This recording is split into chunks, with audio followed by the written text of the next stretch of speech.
En este proyecto nos propusimos hablar de las respuestas de las mujeres hacia la violencia. Yo no concebía a la mujer con la violencia, ya que a esta última la veo unida al poder y a su consecución. Esta pertenece al patriarcado.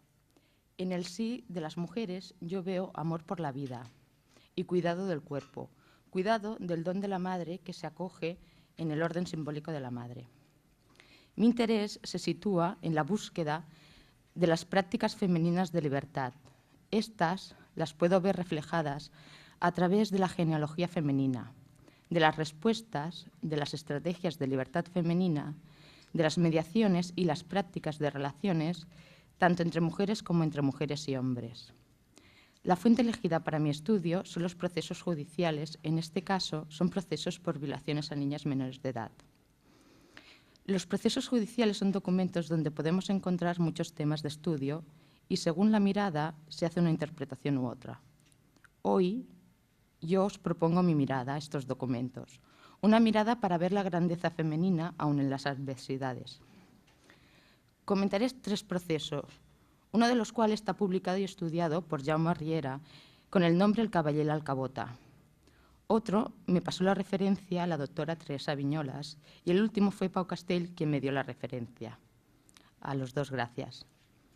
El proceso del Cavaller y la Alcavota comienza en la Barcelona del 1410 por la acusación de robo de una vecina hacia Caterina Tarí, viuda de Bernat Trialles, natural de Maó, y más conocida como Natrialles, forma femenina del apellido de su marido.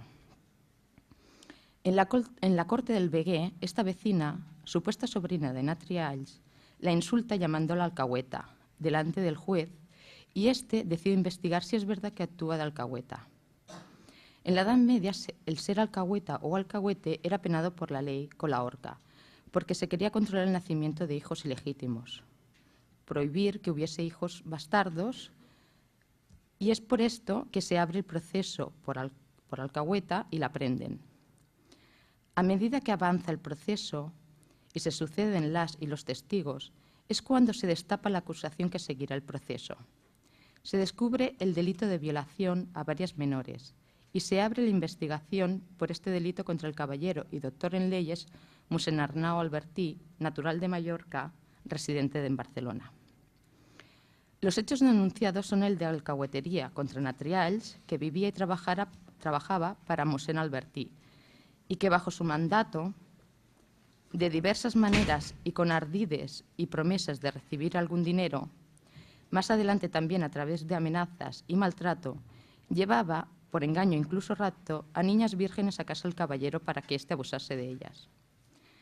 Y por tanto, al caballero se le acusa, encierra y se abre proceso por el delito de violación. Ahora sí, este proceso interpuesto por el procurador fiscal y por la denuncia conjunta de Úrsula, hija de Joana, viuda, Domenja, hija de Antonia, viuda, e Isabel, hija de Francesca, viuda. 3 de las niñas junto con sus madres y sus procuradores. En un principio, estas niñas, junto con sus madres, no denuncian los hechos a la corte del Veguer, por miedo a las amenazas del caballero y de Natrialles. Pero reúnen el coraje y el valor y se atreven a denunciar los hechos y exponen la verdad ante un tribunal y la sociedad de la Barcelona bajo medieval. El declarar la verdad les hace libres, ya que son ellas quienes con su voz propia denuncian la agresión.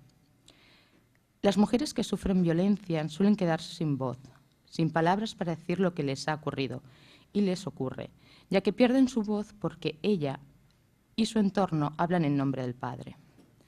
Esto lo podemos ver en el derecho feudal o en los derechos, diferentes derechos, que proponen leyes para penar el delito de violación con el fin de controlar a los agresores, es decir, respondiendo a la violencia masculina controlada por el aparato del Estado. Unen sus fuerzas para denunciar y contratar los servicios de un abogado para la acusación contra Natrialles y el caballero Arnau Albertí. Uniéndose, estas mujeres hacen política de lo simbólico, ya que se ocupan de cambiar no tanto la realidad como su relación con la realidad. Y esto hará que les cambie la vida y después irá cambiando la realidad en la medida de lo posible. La la política de lo simbólico pone el acento en el partir de sí. Y las niñas Úrsulas, Domenja e Isabel, junto con sus madres, Joana, Antonia y Francesca, parten de sí para, saliendo de sí, decir lo que le pasa, lo que es. Las primeras en declarar son las niñas, las cuales explicarán, cada una en su declaración, cómo con engaño y promesas de recibir comida o dinero se les acercan a Trialls por la calle o incluso irá a buscarlas a casas de sus madres para que les ayude en los trabajos domésticos en casa del caballero Albertí. Algunas madres e incluso las niñas consienten, ya que en Trialls les asegura que cuidará de ellas y que dormirán con ella. Declaran cómo al llegar a la casa y descubrir el engaño, dicen querer irse a sus casas y cuando las retienen, ellas chillan y piden auxilio, chillando vía fuera y se defienden. La resistencia de la mujer violentada se debía manifestar con gritos y actos de fuerza para que demostrasen en ella la voluntad contraria a la de su agresor. No solo bastaba que la mujer dijese que no quería, debía resistirse y chillar para pedir auxilio, y el grito de auxilio en la Cataluña medieval era el de vía fora. Las niñas son retenidas y obligadas a pasar la noche en la casa donde son violentadas y declaran que al día siguiente son puestas en libertad bajo amenaza de no decir nada de lo allí ocurrido. Cuando llegan a sus respectivas casas, explicarán a sus madres lo ocurrido y cómo Natrial las engañó y cómo Mosén Albertí las forzó. Son las propias madres quienes mirarán el cuerpo de sus hijas para ver las heridas ocasionadas por la violencia. En las declaraciones de las madres relatarán los mismos hechos del engaño y cómo al día siguiente o a los varios días, cuando sus hijas vuelven y les explican lo ocurrido, Joana, madre de Úrsula, relatará que tras enterarse de los hechos irá llena de rabia a buscar a Natrial, increpándola e injuriándola por haber mentido y haber hecho que abusasen de su hija. El texto lo refleja de la siguiente manera. E ella, de posant, estec fort irada de les dites coses, i la primera vista que hac de la dita Natrialls, dics-li, hosta navegàs al cabota, tals obres m'haveig fetes, no us le fiava jo per això, mal siats vos degollada. Incluso habrá una madre que pedirá cuentas al propio caballero. En otro momento, durante el proceso, otra madre explicará con horror una conversación que tuvo con Natrialls, donde ésta le pide que entregue a su hija al caballero a cambio de dinero para poder casarla, y que además le dará una medicina que le restituirá la virginidad. E incluso le da recomendaciones de cómo debe actuar en la noche de bodas de su hija para engañar al marido y demostrar que era virgen. Esta madre, ante lo que le cuentan a Trialls, se queda sorprendida y se enfada con ella porque le pide tremenda barbaridad y le dice: «Ai, Madonna, e com me podets dir semblants paraules? E vos, que anats en hàbit de vaguina e par que siats bona dona, e com me gosats vos dir això, dient-li més? E seré jo el cabota de ma filla? E jo mereixeria si consentia que jo fos cremada». Sigue la declaración de cómo Natrialls insiste con mentiras, tanto de obtención de dinero como de que nunca se sabrá el engaño. Y esto lo que hace es que la madre se ponga todavía más nerviosa y asustada por la insistencia para que consienta. Le dice: «Cremada sia la mare que qui semblant coses fa és, e no placi a Deus que semblant coses jo consestí per quants diners al món». Incluso llegará a amenazar a Natrialls de ir a la justicia diciendo que es una alcahueta si no la deja en paz. Ell a testimoni respòs-li que si moltes de vegades lo hi tornava a dir, que ell a testimoni ho diria a la cort real fiscal i que en farien castigar. Y llega a ser tanta su desesperación para que la deje en paz que le dice que si no hagués que perdre, que ella li faera dar una coltellada per la cara. Al final, Natrialls la convence para que vaya a hablar con el caballero, aunque no acceda a que su hija mantenga relaciones ilícitas, ya que como mínimo podrá llevarse algo de dinero que sirva para dotar a su hija. Pero la engaña y el caballero le dice que solo le dará el dinero si su hija pasa la noche con él. Ella, sorprendida, se negará, pero para no perder la limosna con que dotar a su propia hija, le propone al caballero ofrecerse ella en lugar de la hija, E ella, testimoni, li respòs: «Uda, mossèn, e són paraules de semblant hom que vos sots a queixes?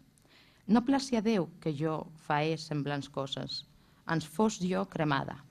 Encara que jo fos ten fola que jo volgués fer, la fadrina no ho consentiria.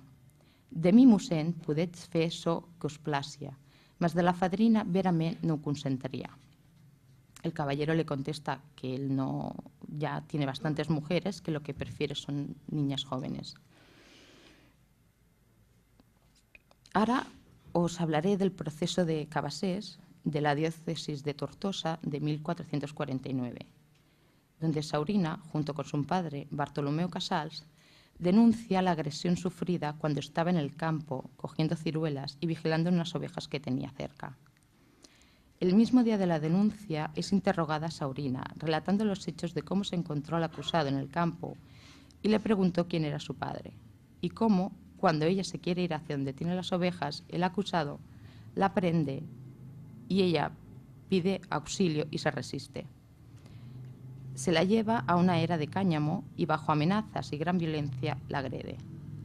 Al acabar su declaración, el baile pide a 3 dones de bona fama para que bajo juramento de sacramental reconozcan ginecológicamente el cuerpo de la menor, para ver si ha sufrido violencia sexual. Después de sus declaraciones, en la que las 3 mujeres declaran que han abusado de la menor, el baile pide a varios testigos que la acompañen a comprobar el lugar de los hechos, donde comprueban que Saurina dice la verdad, porque ven que las plantas están rotas y chafadas. Declaran los siguientes testigos y acaba el proceso con la declaración del acusado que niega los hechos. El último proceso es de 1507 y comienza cuando varias vecinas de la ciudad de Sort ven a Joana, que va por la calle con dolor y enferma.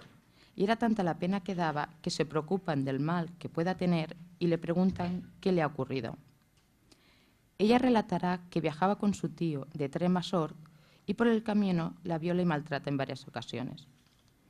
Estas mujeres tienen gran compasión de la menor y curan sus heridas, comprobando que dice la verdad al examinar su cuerpo.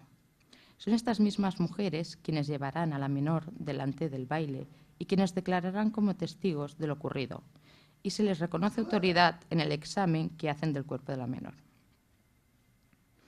Esta práctica de llamar a 3 mujeres de buena fama era común en los procesos de violación. Se solía pedir que fuesen mujeres de buena fama, ya que debían de ser mujeres con una vida irreprochable, ya que daban mucha importancia a los testimonios, tanto de hombres como de mujeres, ya que su testificación era la prueba que se colocaba en segundo lugar después de la confesión. También se le da tanta importancia, ya que había testigos inhabilitados e incapacitados por varias razones, como las alcahuetas y alcahuetes, tahúres, envenenadores, herejes, así como personas muy pobres, locas, traidoras y perjuras. Hay un reconocimiento por parte del tribunal del saber femenino sobre el propio cuerpo y viene dado a través de esta práctica de testificar como testigos expertas y fiables en los juicios por violación. Sus declaraciones serán claves para el proceso. Volviendo al proceso de Barcelona contra Natrials y el caballero, el juez de la ciudad pide a 3 comadrones: Marió, viuda de un payés, Blanca, mujer de un tejedor, y Constanza, mujer de un sastre, que examinen el cuerpo de Úrsula. En este caso, el juez sí que pide que vengan mujeres con un saber médico reconocido por su oficio de comadronas. Y veo que tanto era una práctica común como un oficio. Estas mujeres que tienen por oficio el ser comadronas demuestran sus conocimientos sobre el cuerpo femenino cuando exploran el cuerpo de las menores. Ellas declararán: «Verament, mossèn, nosaltres havem vist reconeguda la dita fadrina pelada Úrsula, e trobam, en veritat, que aquella és estada corrompida i del tot passada, e sabem certament que no és puncela». Como expertas de la salud y de la anatomía del cuerpo femenino, las mujeres de buena fama y las comadronas responderán sobre aquello que han examinado.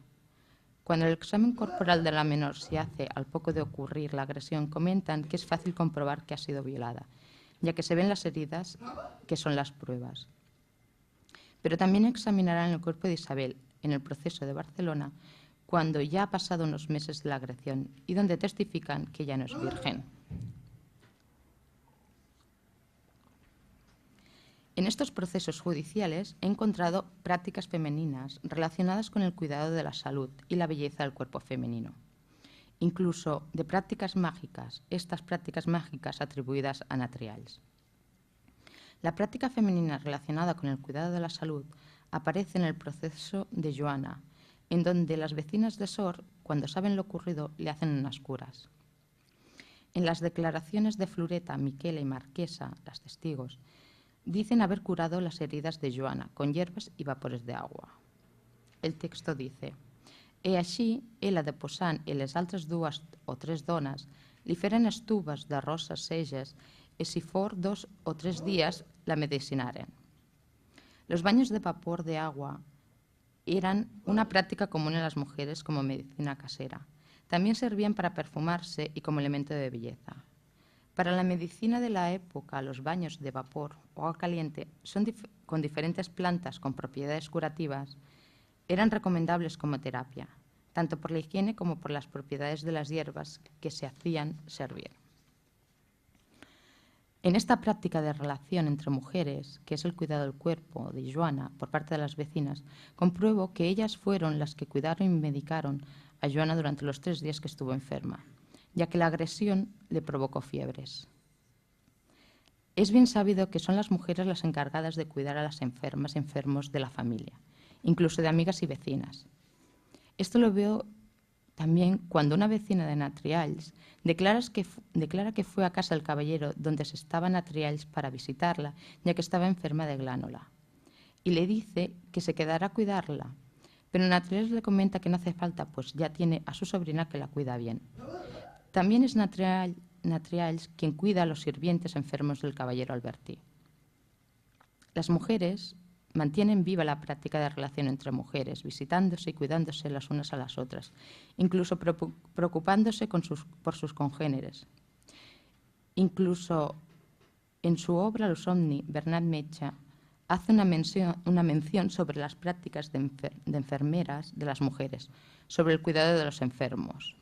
Dice: «No ignoras que quan hom és sa o malalt, elles serveixen pus diligentment e millor e pus netament que homes». Como conclusión, veo que los procesos judiciales no son los documentos más adecuados para investigar la grandeza femenina, pero sí que veo, a través de las declaraciones de las mujeres, algunas prácticas femeninas de libertad y sus sentimientos. Encuentro algunas perlas del saber, como decía Virginia Woolf. Estas perlas del saber las veo en el valor y la determinación de estas niñas junto con sus madres y sus padres y las vecinas. No solo está en sus declaraciones, sino también cuando, por orden del juez de cada proceso, deben mostrar el lugar de la agresión, así como en el careo que mantienen contra sus propios agresores. Las prácticas femeninas de libertad se establecen en las prácticas de relación entre mujeres que crean para ayudarse, desde la compasión en un principio, pero sobre todo por amor. Amor a la hija, amor a la madre. Amor, en definitiva, al don de la madre, que es el cuerpo que recibimos cada ser al nacer. La violencia y la violación crea desorden simbólico. Es algo que no se concibe. El derecho regula la violencia, pero el derecho es la gran obra del simbólico viril. Por tanto, la libertad femenina no se dirime ahí dentro, sino antes o más allá, por encima de la ley, no en contra, como escribió Margarita Porete en su libro El espejo de las almas simples. Más allá de la ley está la relación sin más, por el gusto de estar en relación. Estas niñas y mujeres significan libremente las relaciones humanas, el mundo, desde su ser mujer, desde su diferencia sexual. He querido dignificarlas, ya que ellas mismas lo hacen en su momento. Ellas se dignifican por el amor a la relación, y yo ahora las dignifico restituyendo sus voces, la voz femenina. La práctica de relación entre mujeres, que es la práctica femenina de libertad que crea orden simbólico. Gracias.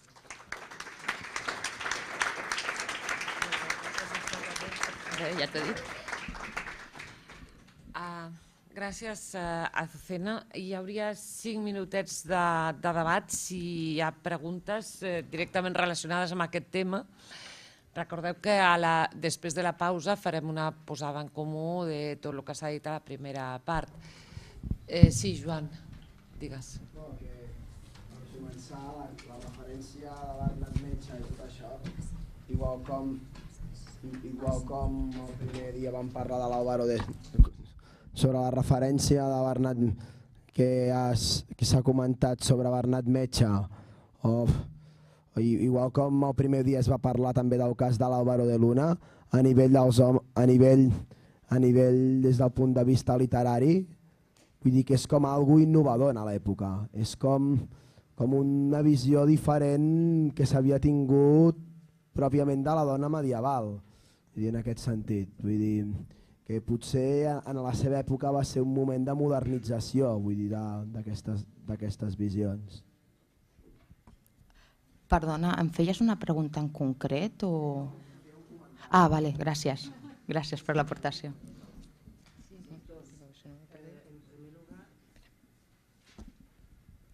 ¿Cuál es la edad de las niñas? Y en segundo lugar, ¿qué edad establece la ley en aquel entonces para considerar una niña menor?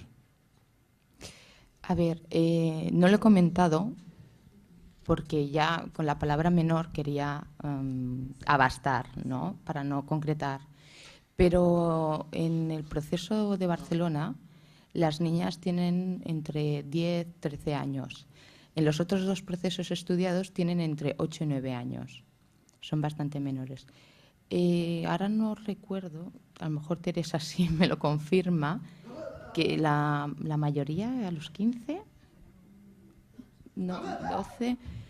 No, sí que sé que en el derecho, en los procesos, preguntan mucho y especifican muy bien la edad, porque si son impúberes, la pena es más grande para el acusado. Sí, però la majoria d'edat legal per casar-se, o sigui, es poden casar les noies a partir dels 12 anys legalment i els nois a partir dels 14. Això seria la majoria per casar-se, l'edat mínima per casar-se. Per deixar de tenir tutor eren els 14 anys, a partir dels 14 anys no necessitaven tutor. Però la majoria d'edat legal a aquesta època, és a dir, ja estem a començaments del 15, és als 24 anys. Sí, otra cosa te quería decir. En el proceso de Barcelona, el abogado del caballero en un momento dado dirá que estas niñas no pueden denunciar por sí mismas. Tienen que denunciar por los padres, en este caso son las madres, o tutor legal. Sí. Sí, Blanca. Una cosa muy concreta, ¿cuáles son las sentencias? Vale. Ana Trialles la cuelgan, es la única que sabemos. Primero la llevan a Tormento para que declare. Por lo que estudió Jaume Riera, el caballero Albertí no sale pena y siguió investigando y descubrió un tal Mossèn Arnau Albertí, pero no está seguro de si es el mismo o no, pero cree que sí. Y de los dos procesos, en uno no aparece nada y en otro se lleva al acusado Tormento y acaba así. No hay penas, no se han conservado.